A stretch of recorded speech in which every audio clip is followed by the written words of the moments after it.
Hey there everyone, welcome back to the Milk and Doorbells YouTube channel. I'm very excited to be back here on YouTube and along with some new blog posts coming up in the new year.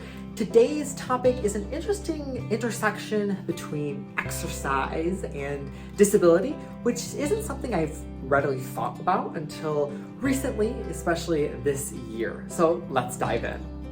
This past summer, one of my good friends here at U of M recommended we try out this thing called SoulCycle. If you haven't heard of it before, good, because it is an interesting cultish environment for those who like the cycling experience. It's kind of similar to Peloton, except you're with a group of people, like a gym environment. And I started that back in August, and I didn't really realize the profound effect it would have on me until I started going. And as my Crohn's disease diagnosis became more prevalent in my life, it intersected more with my everyday activities, including treatment, including doctor's appointment. I really was able to reflect at SoulCycle. So we'll talk about that. And so I'll shout out to my friend Lorena for taking me my first time, and for all my friends who have gone with me since at SoulCycle.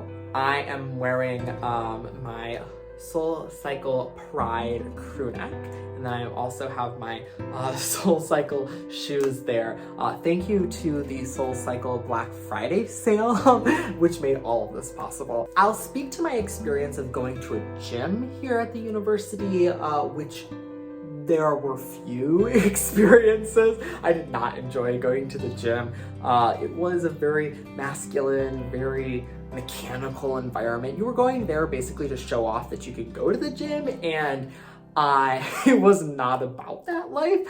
So I didn't go to the gym over the pandemic, neither before the pandemic did I go to the gym. And so when my friend asked me to go to SoulCycle, I was like, okay, let's try it. Let's see what this is all about. And I did, and one of the things that I really enjoyed about SoulCycle was the community, the environment, the positive messaging surrounding every experience. And I can recall going in and thinking I knew what I was doing. You know, I'm a pretty fit individual, but really having an understanding of what it meant to challenge myself in a physical sphere, what it meant to pace myself, know my body. And I think SoulCycle taught me what it meant for my body to interact with challenges and barriers in terms of physical limitations. My thighs would kill me during those pushes. You know, I would definitely take those walks to relax, and my arms were very grateful when we would pick up those weights. And so I think SoulCycle really taught me the base foundation of what it meant to be in touch with my body. I think being in touch with my body is something that I've always been having an ongoing internal dialogue about because of my Crohn's disease, because of my hard of hearing. It's weird to have those interactions because you're going to these doctor's appointments, you're having a very negatively framed discourse within medicine that there's something wrong with you and you need to fix it or have treatment. And so as I went to have treatment for my Crohn's medication, after I'd been to SoulCycle for a while, I didn't know when I was going to return, and I thought that was a scary process. I didn't know what the medication would do to me, if my energy would change. And when I felt better the next day and I went to SoulCycle and had my favorite instructor, I did the session and I felt great.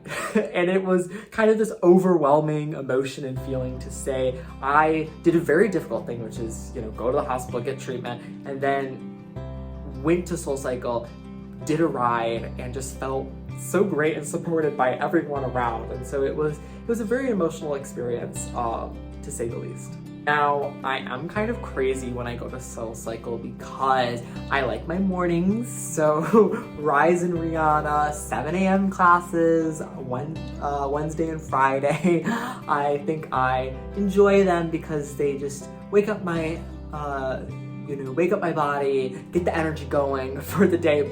However, dragging my friends along to those classes are a lot harder. I think the reason I bring up SoulCycle with my disability is because oftentimes when you go and enter spaces of like gyms or exercise facilities, it can be very ableist, right? Lifting weights, doing this weird contraption machine, doing things with your body.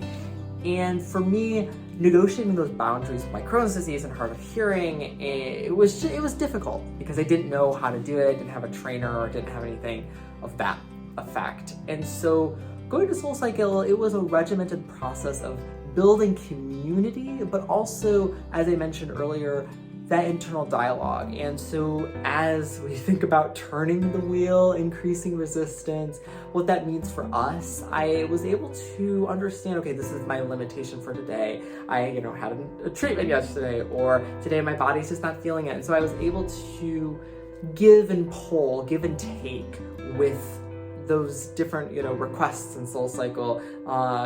And it felt always like my decision. And I think when you go to hospitals, when you go to doctor's appointments, there's a lot of things that are out of our control.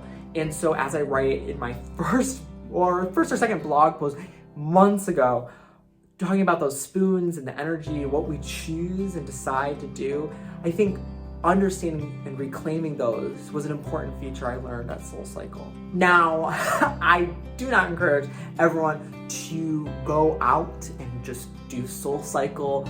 I think the importance of having this dialogue with yourself in terms of physical exercise is important because I am privileged in the fact that my disabilities allow me to engage in activities at a gym or at SoulCycle. However, not everyone has that, and everyone needs to, if they want to engage in that conversation, to figure out what works for them. And so, also recognizing my privilege and being able to afford those kind of things. And previously, I didn't think that my money should be spent on those things, right? And so it's a continual assessment of saying, okay, this is what I need for myself.